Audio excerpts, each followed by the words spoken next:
En compagnie de Pascal Harvey pour la SADC, présentateur de l'événement du Salon Carrefour Affaires au Manoir Richelieu. Aujourd'hui, les gens qui viennent, les exposants, qu'est-ce qu'on peut vivre dans cette journée-là? Bien, c'est du réseautage, hein.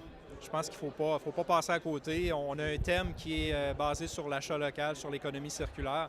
Mais comme je disais d'entrée de jeu là, à l'ouverture du salon ce matin, c'est que les gens soient conscients qu'ensemble, on peut faire beaucoup de choses. Et le fait de réseauter, le fait de se parler, le fait de prendre un temps d'arrêt dans son année aujourd'hui, c'est le bon moment pour le faire. C'est le début peut-être de projets porteurs pour la région.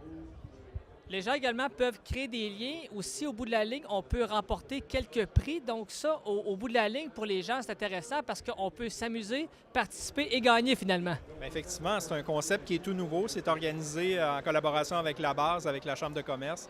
C'est que les gens, il va y avoir des moments dans la journée où certains kiosques vont carrément être fermés pour permettre aux gens de ces kiosques-là d'aller vers les autres, d'aller vers les autres intervenants, vers les autres entreprises pour connaître un peu les produits et services, les nouveautés. Et on récolte, dans le fond, des coupons qui nous permettent de participer à un concours. Et à la fin de la journée, le coupon chanceux va permettre à la personne gagnante et à l'entreprise qui représentait le kiosque de gagner 1 000 $, c'est-à-dire 10 chèques de 100 $ chacun dans un commerce participant membre ou de la Chambre de commerce. Fait que c'est quand même intéressant. Exactement. Si je prends un peu la journée Carrefour Affaires qu'on a vécue à l'Hôtel Le Germain et ce concept-ci, pour les gens qui se posent la question en parallèle, est-ce que ces deux événements dans le même créneau, est-ce qu'on peut avoir une petite ressemblance là-dessus? Bien, absolument. Absolument, parce que l'événement qui a eu lieu à l'automne au Germain, dans le fond, c'était le Carrefour Affaires sans le salon.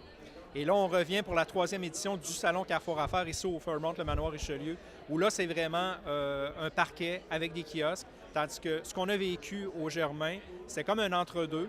C'était une formule où il n'y avait pas nécessairement de kiosques ou si peu, mais c'était beaucoup axé sur des conférences, ce qui est moins le cas ici.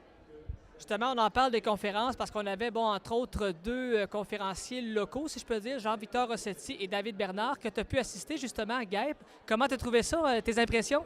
Bien, c'est toujours intéressant des conférences éclairs, c'est que tu vas chercher le meilleur des deux mondes, tu as l'information, mais de façon très, très, très succincte. Donc, oui, David nous a entretenu, David Bernard de GAEP nous a entretenu de la Bourse du carbone scolaire.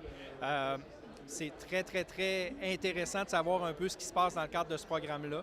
Il va en avoir d'autres aujourd'hui, des conférences éclairs. Malheureusement, c'est un concept qui est encore un petit peu vague pour certaines personnes, mais c'est de faire connaître un produit, un service, une nouveauté en peu de temps. C'est une demi-heure de conférence, dans le fond.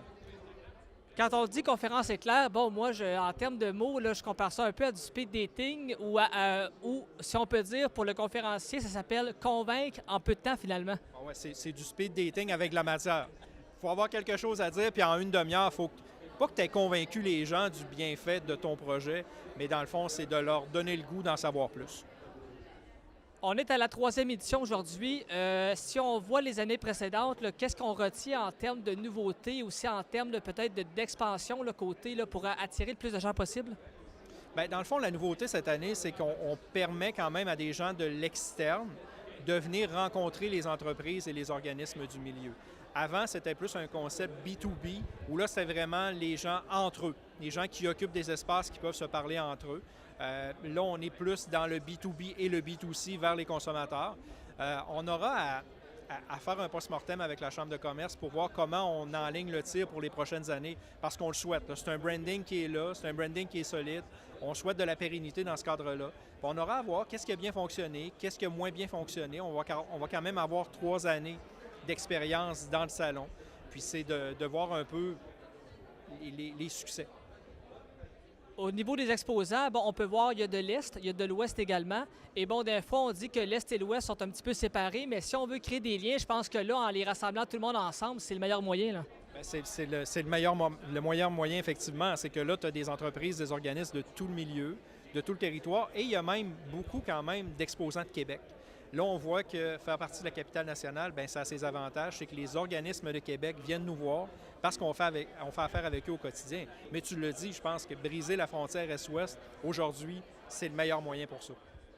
Et le fait d'être au manoir, là, je pense que là, ça apporte un petit côté glamour, si je pourrais dire comme ça. Donc, finalement, on a du point A au point B et tout le monde s'amuse. Tout le monde s'amuse, puis c'est ce qui va faire que la journée va être un succès. Merci beaucoup, Pascal. Ça fait plaisir.